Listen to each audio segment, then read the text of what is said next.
Welcome to everybody. As I was mentioning earlier, this is an international audience, very exciting. Good morning, good afternoon, good evening, wherever you are. Thank you for taking time out of your day to join us for this very exciting webinar on the proof of concept. So we will get into a little bit later what exactly we're going to cover and introduce our panelists. My name is Tina Kemp. I'm a senior manager of technical architects at Salesforce.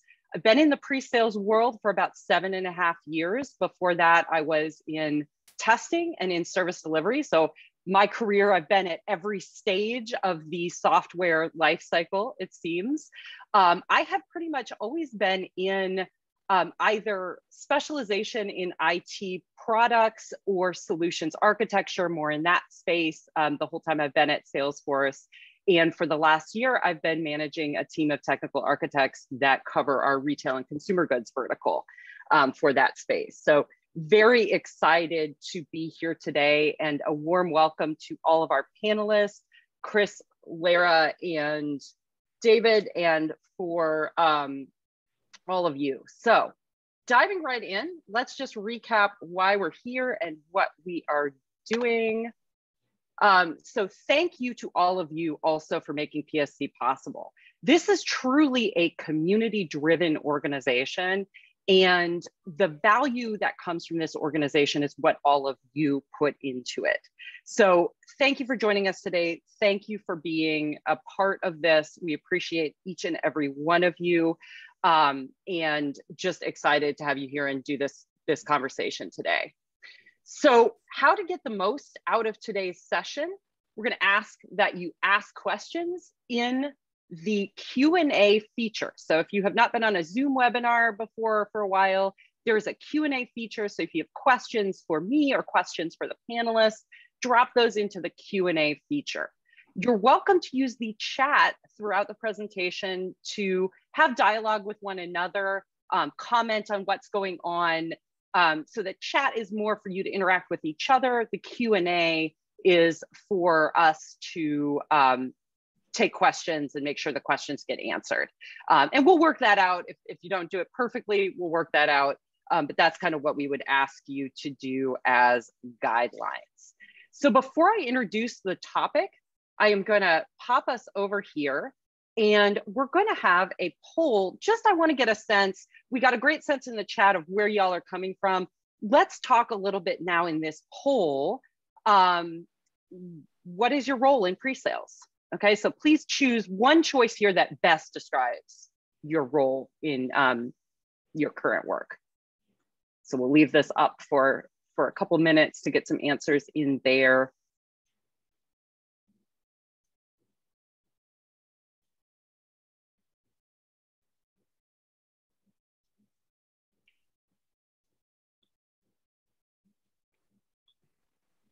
And certainly if none of those fit and you've got other comments you want to put in the chat, you're welcome to do that while we wait on all the results to come in.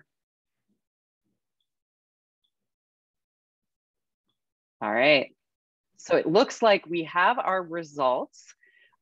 Very heavy solutions group. I think given the topic, that's not a huge surprise, but it looks like the majority of folks we have are either in a pre-sales role, managing a pre-sales organization. To those interested in our account executives, welcome. I hope this will be insightful and interesting for you as well, but that definitely helps us understand a little bit more what we have going on here for our audience. All right, so with that, I am going to go ahead and kick us off with our topic. So what we are talking about today is the proof of concept. So getting in there and actually testing out software with potential buyers. What are we doing during that exercise? I thought it would be helpful. I feel like there is a little bit of discomfort a lot of solutions pre-sales folks have when it comes to POCs. They may not want to invest it. So I kind of thought of an analogy here. Like, think you are a baker and you make very fancy cakes. And a couple comes to you and wants you to bake a cake for their upcoming wedding. And you've had good back and forth. They kind of understand what you offer from a cake perspective. You've shown them pictures, but they say, before we buy this cake, we're going to spend a lot of money. we want to test it out. We want to come in for a cake tasting. Certainly, you stand to make a lot of money off of this purchase, so you want to accommodate this, but there's certain things you want to do to make sure that that tasting leads to a sale and is a good experience for everyone. You might want to make sure that these folks are serious about having a wedding and buying a cake, and they haven't just run out of date ideas and decided they're going to just go taste some cakes for fun. You might want to have a menu for the tasting, a plan of what is going to happen and when. You might want to set expectations about what flavors of cakes are available, so that they know what to expect and they're not asking you for, you know, a pomegranate vanilla cake when like you're limited to red velvet chocolate. And of course, you want to make sure the experience is good, that you have enough time that it feels relaxed, but that it's also not taking up all day and taking away your time from other customers. So I throw that out there as an analogy because I think most of us think like, of course, a cake tasting, a very reasonable thing to do in that situation. And what our panelists are going to talk us through is when is that kind of engagement make sense in the software purchasing process? And how do we engineer those right conditions around the proof of concept so that our customers get what they want to get out of it? And so we as solutions professionals also feel like it's a positive engagement that is helping us drive things towards a sale, as opposed to something that might just end up being a time sink and being frustrated. So with that, I am going to go ahead and turn it over to our panelists to introduce themselves. Let's go ahead and start with you, Chris. Okay, hi, I'm Chris Duplantis. I'm the Vice President of Solution Architecture at Armis. We're a SaaS security product. I'm based in the San Francisco Bay Area. I lead the US West Central SLED, which is state and local and education, and federal pre-sales team for Armis. I've been in pre-sales for 24 years, so pretty much my entire career, 19 of which I spent at IBM, from across a number of different brands, everything from Tivoli to IBM Security. After that, I spent some time at Salesforce as well. And now I'm back in cybersecurity at Armis. Wonderful. David, would you like to go ahead and introduce yourself next? Sure. My name is David McCulley. I've been a sales engineer going on almost 30 years now, in a variety of different capacities, from IC up to leader. Currently, I am the Vice President of Sales Engineering for ProVerity. And it's a unique position because not only do I get to help guide and mold the sales engineering plan and structure here on how we do our evaluations, but we are a pre-sale solution as well. So there's a lot of product influence, which makes us a little unique. Wonderful. And I knew there was somebody I forgot to thank. Thank you to ProVerity for sponsoring this event today. Finally, Lara, do you want to go ahead and introduce yourself? Sure. Good afternoon, everyone. I'm Lara Meadows. I am VP of Pre-Sales for Threat Connect. We work in the cybersecurity space. I've worked in cybersecurity for over 20 years myself, starting first as an SE and then moving into leadership. So I've worked for quite a few big companies. I tend to go work for small companies and then get acquired by big companies. So I've worked at Cisco, I've worked at HP, and now back at a small company with Threat Connect, focusing on threat intelligence. And like I said, I've been doing this for 20 years and excited to be a part of this. Wonderful. So folks, as you can see, we have an excellent group of panelists. We're going to go ahead and kick it over to them for some questions. But before we do that, we have one more poll. So we'll go ahead and pop the second poll we have today. We're going to ask you to tell us, when you were doing a proof of concept at your organization, what kind of tools you use. Is there a sanctioned tool available? And if so, what kind of tool is it?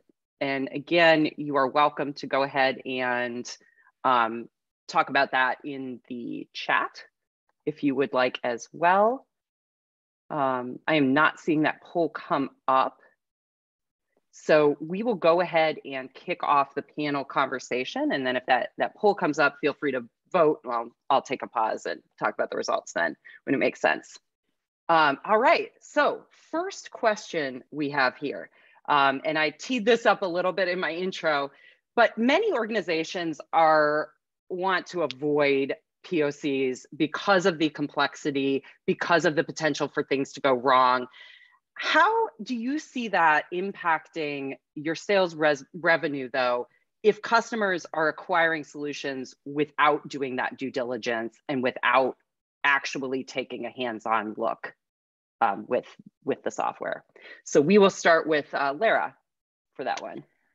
So it's funny, this is the age-old question, right? If we could do a sales cycle without doing a POV, wouldn't that be wonderful? And I've worked for previous companies where we actually motivated and incented the SEs to close deals without doing POVs because they are so expensive. And by expensive, I mean labor expensive, time expensive, emotional support, and then I mean also financial.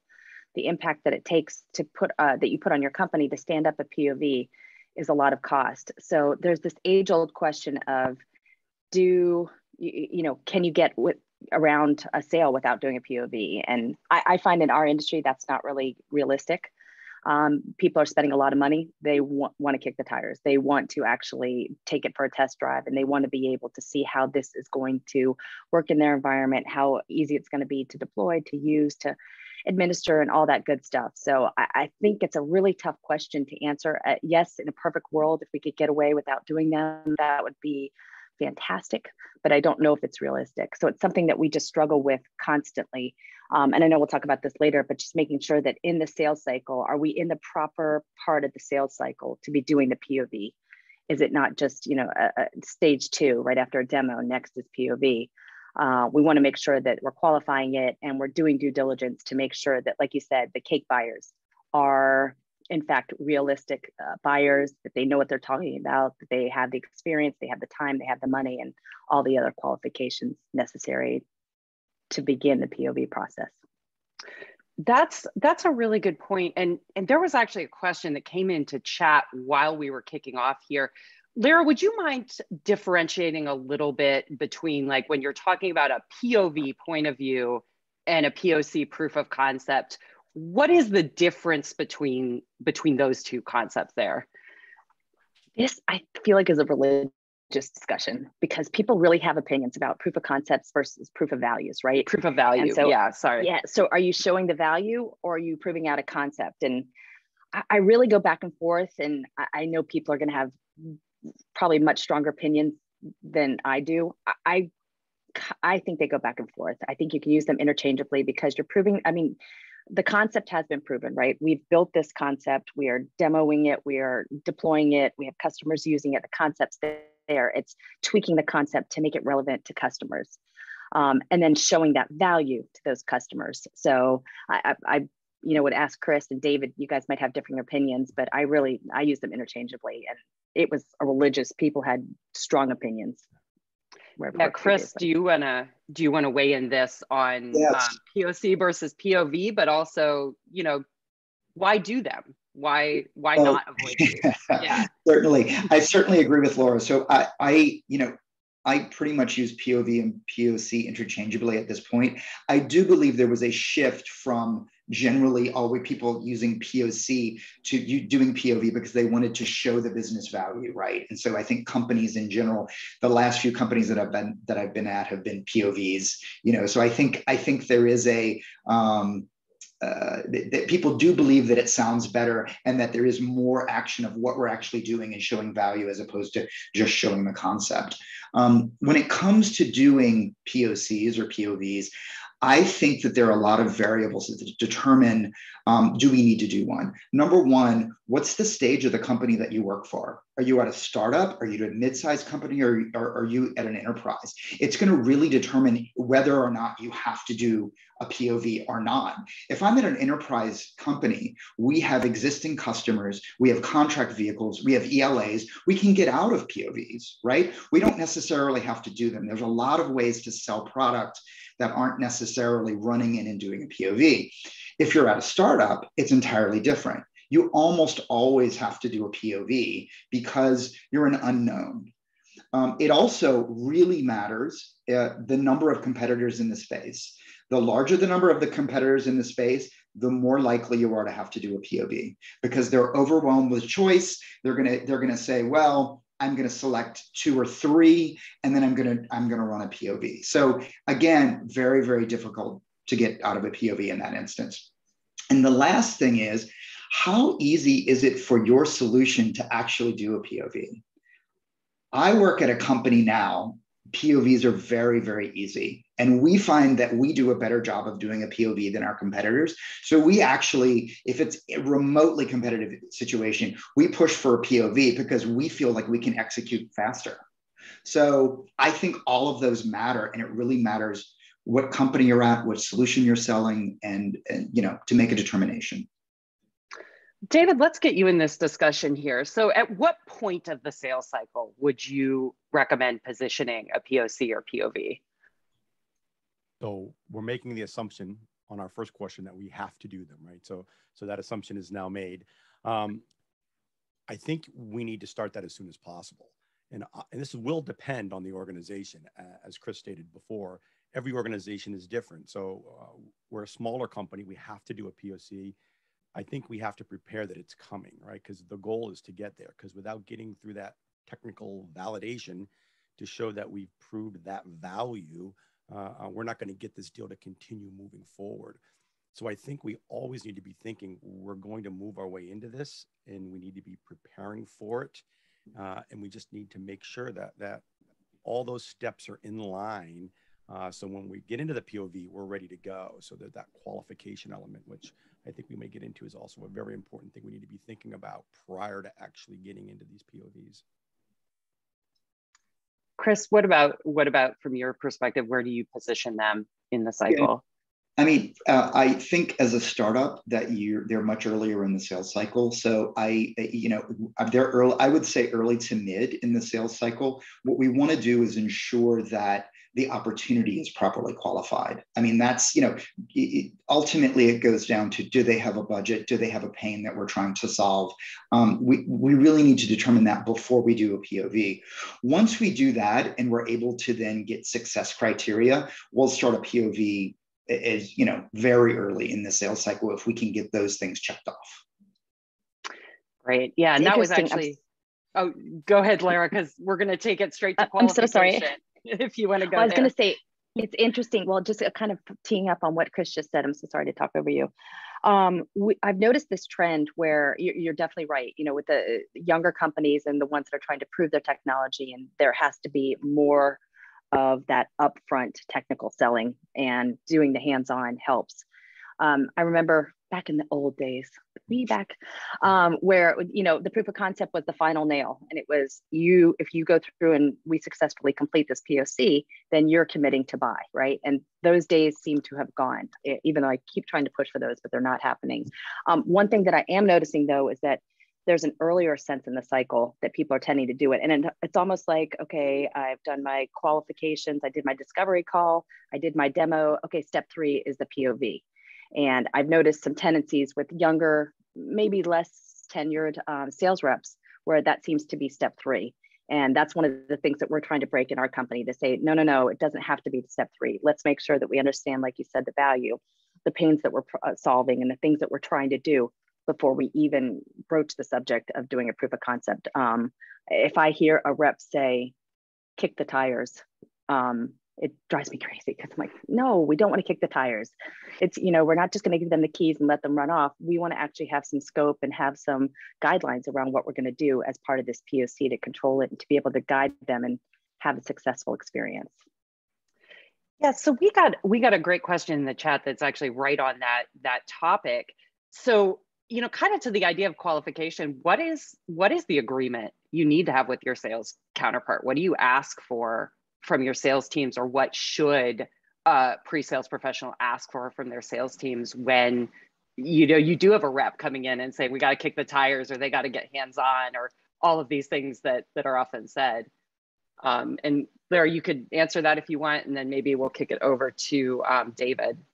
Sure. We've actually just changed something. We use Salesforce for a lot of our tracking with POCs and with the process that we have going throughout this whole POC process. And one of the things that we've recently changed is, as we're going through our stages, for it to be allowed to progress to technical evaluation stage, the SE actually has to approve it. So the account manager can manually move it over, but the SE has to approve and say, hey, I think this is a valid POC or technical evaluation, and we have the potential to win here, so that they have some input rather than just being forced into it.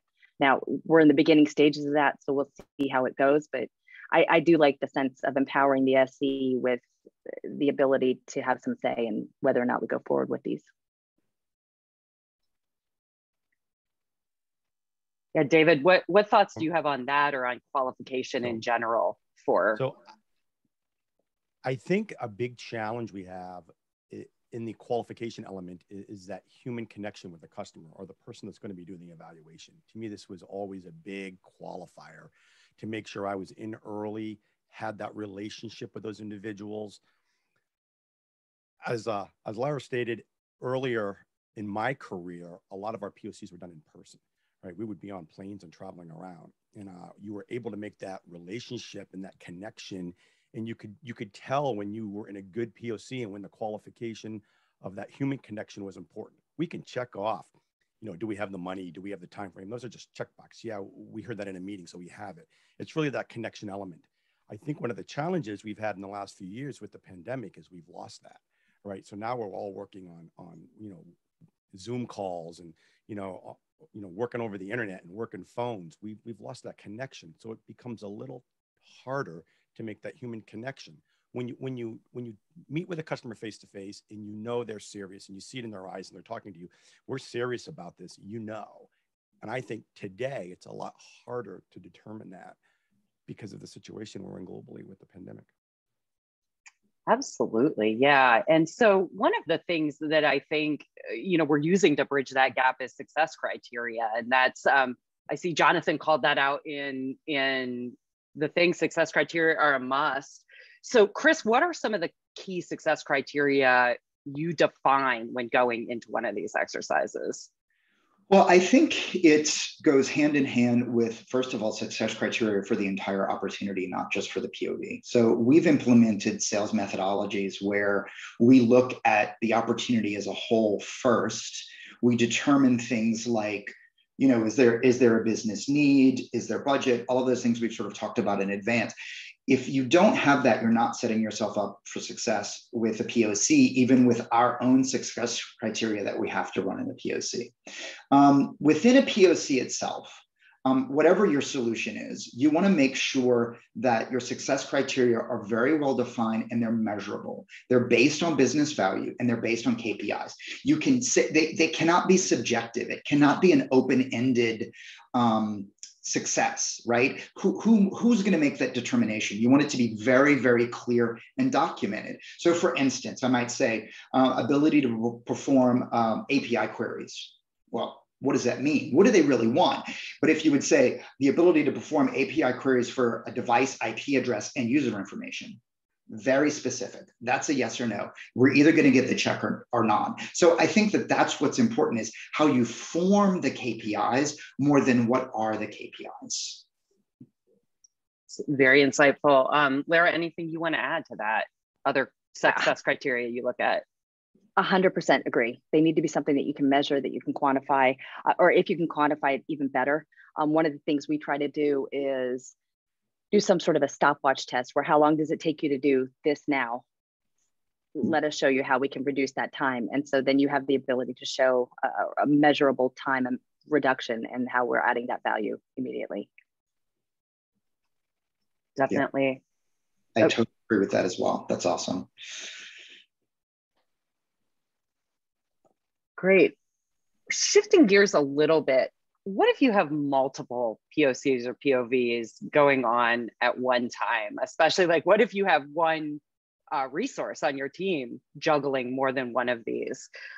What are some of the things you do to manage multiple POCs at the same time? David, we'll go ahead and start with you on this one. Wow, some of the things that I do. I mean, I think the evaluation of the technology is probably the hardest sales cycle stage, and it's probably the hardest task that we as SEs have to do on a day-to-day basis. Every organization is going to be different. You're going to have some organizations that are going to have longer, complex evaluations, so you'll have less of them. You're going to have others that are going to have shorter more simpler steps, you may have a higher volume. The challenge is being able to understand what task I need to do in which POC today. That's the most important thing to keep them all moving along. It's one of the biggest challenges I think we have as SEs have to navigate the evaluations that we're working on. It would be great if we all had one, because that would be very simple, but we don't. So how do I manage multiples at once? It's not easy. It's not easy. I mean, when I was covering federal, I used to have stacks of Post-it notes in different colors. And I used to have all these Post-it notes all over the walls, and each color represented a different company. And I would cross out dates and move them around to determine, what task was the most important thing to do. So I think this is a good question. I'm not sure I have the best answer for this based on a lot of the tools that we have today, but it is definitely one of the biggest challenges that we deal with. Yeah, so tooling can help with that. Chris, do you have any strategies you use when you have several of these going on at once? Yeah, absolutely. So we find number one tooling, we actually use Preverity, and that is extremely helpful. I mean, we can track down to a very point in time exactly where we are in the POV process, exactly what step, what to do, everything that needs to be generated. We have some SEs that run potentially 7 or 8 POVs at a time. And to keep track of where I am, what I've ordered, what I need to do for each one, we have it very defined. It's a checklist. It's very, very easy. The next thing we do is we have a lot of automation behind it. So, ordering collectors that need to go out, it's a click of a button and selecting the actual contact in Salesforce. I mean, we do a lot of things in order to automate it. And we're doing more and more to even automate our POV process in general, that it takes less user interaction to do almost everything. So I think that's really the key, that in order to do so many of these, and for SEs to do so many at a time. Yeah, that's a great point. And so then the next question we'll touch on here, Lara, you can go ahead and take this one. How do you present the results of the POC? And I'm gonna layer onto this. How do you present it to the client? But I'm also interested, based on what others have said here about tracking progress, how do you present it internally to sales leaders? So let's make this a 2-part question. So I am very big on, we have something called an eval guide. In previous companies, we called it a scoping document or some sort of a pre-trial. I am big on using that as your Bible or your script throughout the POV, right? Because it's a big, it's a document, and it's actually only a few pages, but it's essentially what you're going to do, what we know about the customer, what their pains are, what our success criteria, the value that we're going to provide, and then details about what the POV is going to look like. One of those areas with the value, I ask my SEs to take screenshots and capture details throughout the POV, so that at the end of it, we can turn that document around. And again, this is a document that they've used, that both the SE and the customer have used as an agreement, like this is our, what we're doing. And we're both in agreement, like we understand that we're on the same page. And then to turn that document around and be able to hand that off to the customer at the end as a nice little wrapped up summary of, here's what you told us your pains were, here's what we proved, and here's what the value that we're going to bring. What I like about that too is it's something that you can give to then your procurement team, or anytime you're going through, the PO process, and they go, what's this product we're buying? Give them this nice little document that's a summary, and they're able to use that and justify it and help with the procurement process as well. So I am very big on the eval guide or the scoping document, making sure that we use that throughout the process from beginning to end. And then that becomes what we use for all of that. It's great. Chris, anything additional you would do to report out on success? Well, I think Laura and I went to the same school of best practices. We pretty much do exactly the same thing. We call it a POV, statement of work, that we have that outlines everything we're going to do, everything that we need from the customer, the timelines that we expect the customer as well, because a lot of times that's where the bottlenecks are in doing a POC, is getting the appropriate information from the customer. And then also, what are their success criteria? What does success look like? All of that's outlined in our statement of work. And then at the end of the POV, we provide what we call an executive findings review, which is basically just going back to our success criteria and throwing in all sorts of interesting findings, since we're in security and we often find things they had no idea existed out there. And we give that as we do actually do a briefing to their executives at that point, and leave it as a leave behind. And then that way they can, they have something to refer to. Like you said, they can use it in procurement. We also provide links from the document directly into the console. So if they say, oh, what is this? They can click on the link in the PDF and go directly to the console and actually look at it live, if their tenant's still standing up. So absolutely agree with what Laura said. And Tina, if I could jump in here, I think both Lara and Chris both make a very good point. The power of the document is to use it at the beginning, right? Because as humans, we get to set expectations, and expectation setting and delivering on that is what makes a successful POC really work.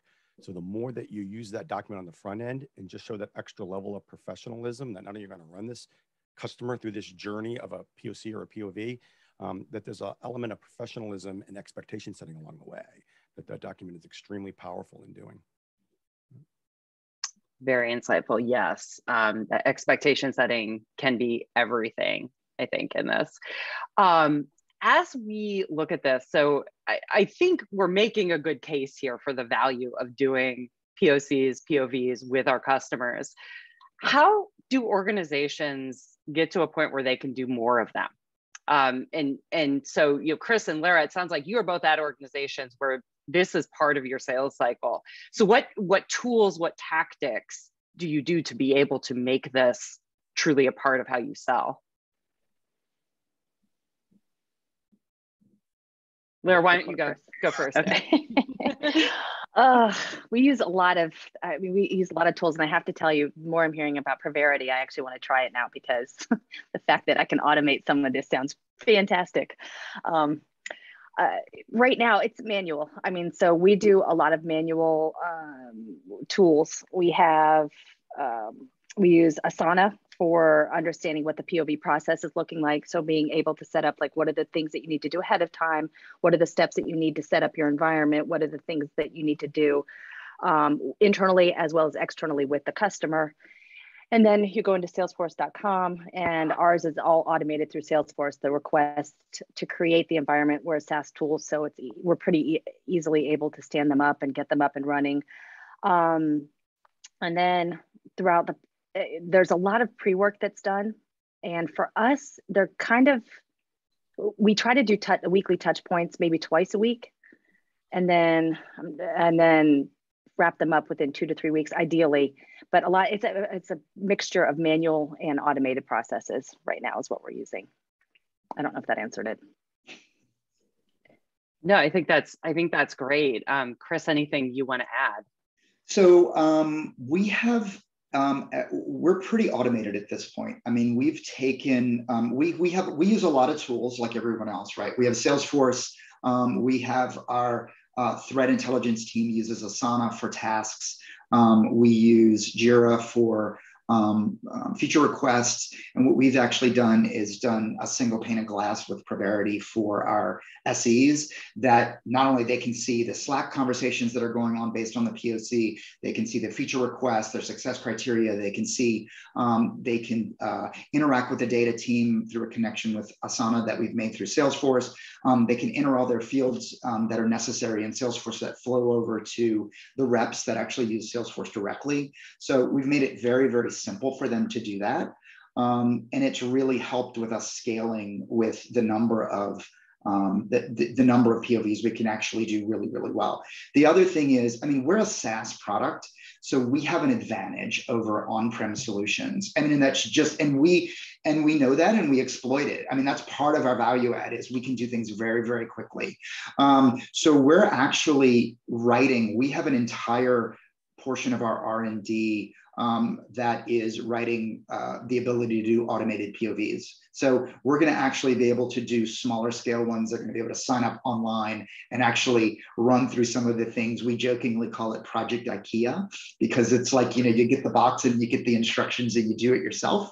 So, but that's going to be coming out next year, where sort of the lower tier things where we can sort of go more mid-market instead of just concentrating in enterprise. Of course, we're always going to be very high touch on large customers or enterprise are important logos, but we want to be able to do it, to be able to scale out, it's going to take automation, and we're committed to that.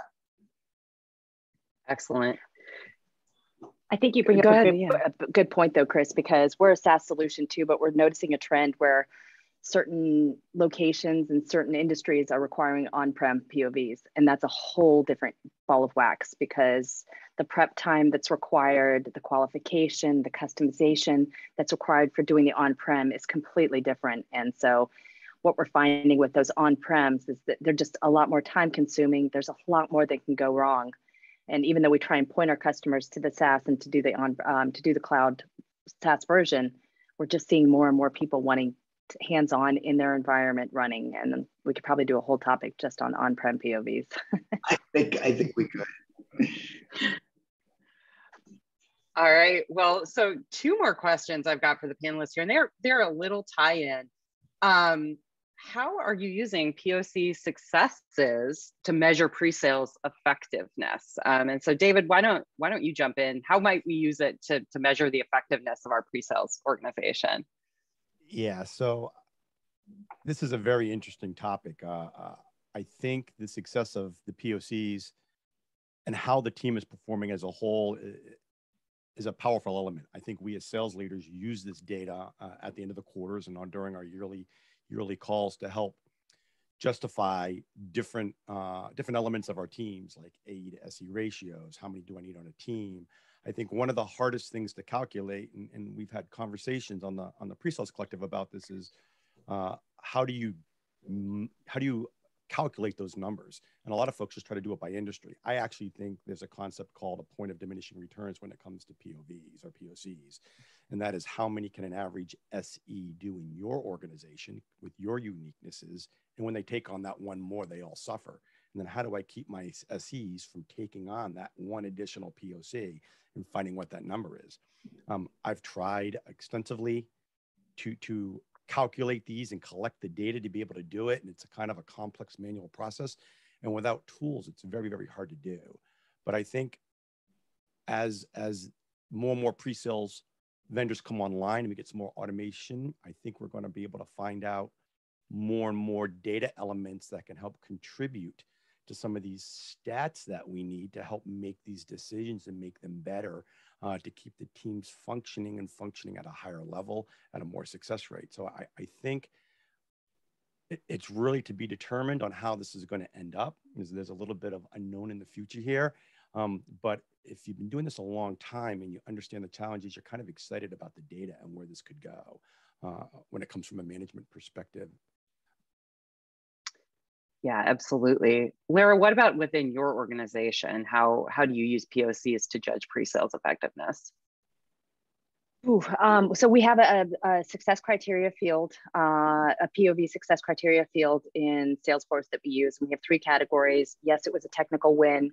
No, it was not a technical win. And then the third category is the eval was discontinued for some reason, whether it's loss of support, loss of budget, lots of something like that. And those are the 3 criteria that we use. Why I like to keep it like that is that I want us, if we don't necessarily win the win, get the deal, but the POV was successful, I think that's important to note. And we see that, so we can say, where did we set ourselves up for success? Did we do the right timing? Did we have the right criteria? Did we really understand? There's a lot of things that can be shown and learned when it's a win. They deem it as a win, but we didn't in fact win the deal. Yeah, absolutely. So then into our last question, I think top of mind for a lot of us pre-sales leaders right now is hiring and retention. So do POCs fit into that? Is doing POCs, how we do POCs, the tools available, does that fit into hiring and retention? Or is it a separate thing? Chris, do you want to kick us off with that? I think it actually does. I think there's a lot of different facets to it, right? So number one is we do get a question of how many POCs do, like during the hiring process, candidates ask, how many POCs do you do? How complicated are they? What are the steps? I mean, they want to know sort of the details of what are they getting into with doing these POCs. So I would say the more you have it ironed out, the easier it is for them to do POCs, the more comfortable they are with coming on board. So one of the things is we have all of the knowledge to do POCs completely encapsulated in Preverity. So a new SA can come on board and go through the steps, and they're literally every single to do. We give them instructions, where to go, what to do, what documents they need to fill out, every single step, so that they don't feel like, okay, now what do I do? How do I do this? We tell them from the beginning, we give them a cookbook, and they absolutely love it.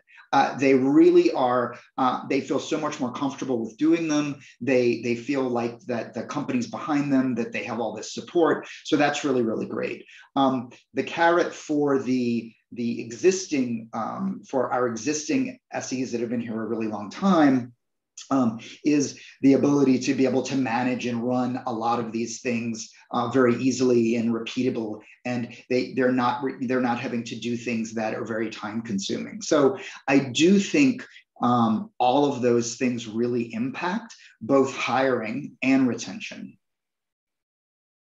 Definitely. And David, any thoughts you want to add to that? I agree with Chris a lot. I think we're not quite there. I think, Chris has got a great system running, so it's definitely an advantage. But from an industry as a whole, I don't think we're quite there yet, just because of the pre-sale adoption of technology is not there. We have nowhere near the number of tools and technology that our sales counterparts have, but I don't think it's far away. The best example I can give is going back to analogies. If I'm an accountant and I have two job offers, and one has the latest and greatest accounting software, and the other one gives me a sheet of paper and a pen and a spreadsheet, which is what we use today, which organization as the accountant would you want to go work for? I can see that in the future, right? I don't think that's too far away, but those could be the kinds of things that could help retain and encourage new hires to join an organization. Absolutely. Great. Well, we have a ton of audience questions. So folks, if you do have questions, I'm going to ask you to use the Q&A feature. We may not get through all the audience questions, but I definitely will not be able to comb through the chat and find them. So if you have a question for the panelists, even if you already put it in chat, put it in Q&A. I'm going to kick us off. We actually had two questions come in around, I think this is the elephant in the room for some of us. How do you determine the length of the POC? And how do you get customers to agree to the timeline? And so somebody want to take a stab at answering those questions? So Tina, I'll jump in back to your original analogy, which is your cake testing. So the whole concept of the analogy is to taste the cake, not eat the entire cake. And one of the problems that we have with a lot of these POCs, whether it's our sales counterparts, customer expectations, a lot of times proving the value or the concept turns it into entire deployment. And it's just not well controlled and well contained. And there's an element where we really got to get our SCs and AEs working together to make sure expectations and understandings of how these things should be structured, everything from the success criteria to what we need to get a technical win, to agreed upon time frame and scope. And how many license extensions are we going to allow, and all these things need to be structured well to make sure they're just getting the taste and not eating the entire cake.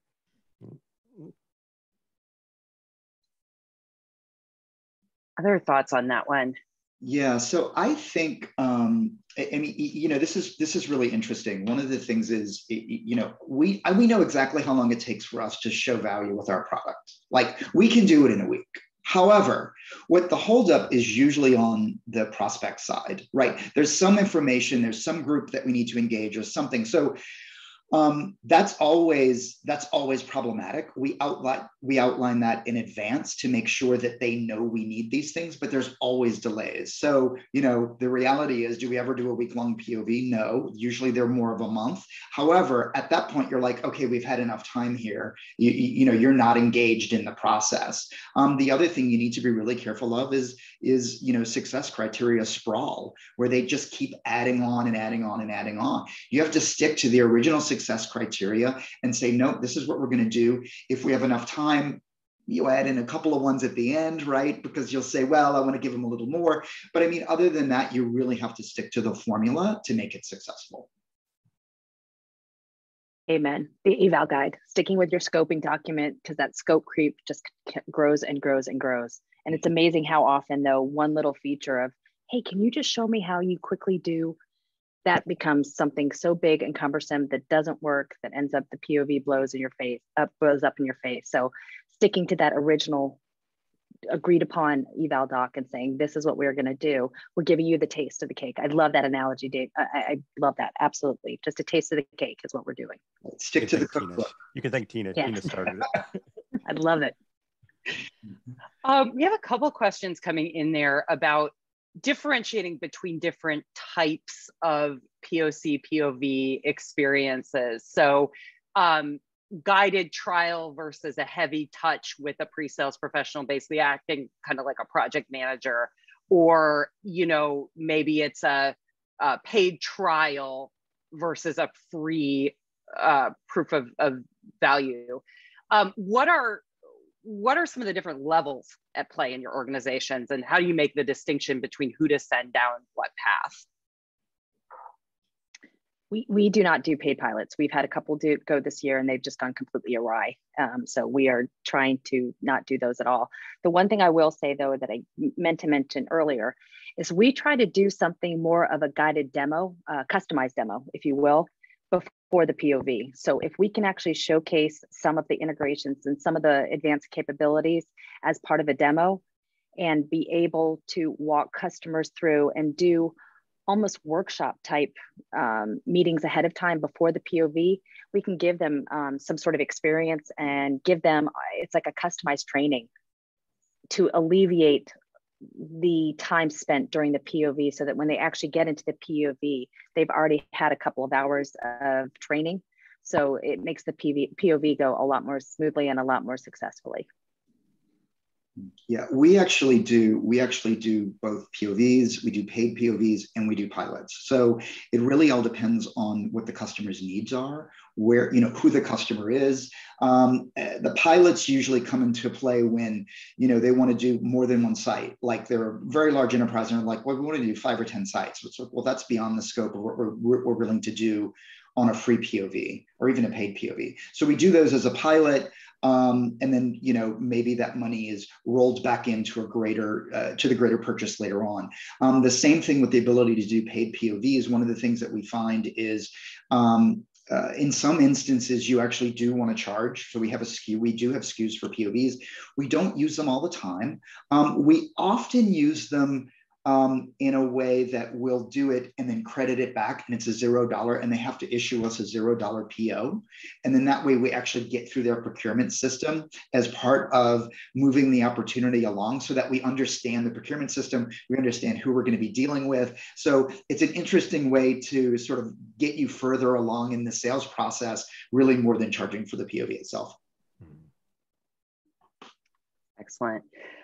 So I've got one here. It's kind of an interesting question. And David, maybe you'd want to start on this one. But proof of value versus technical win, and how these two things play together. Do you ever want to incentivize SEs getting the technical win without going down the path of proof of value, proof of concept?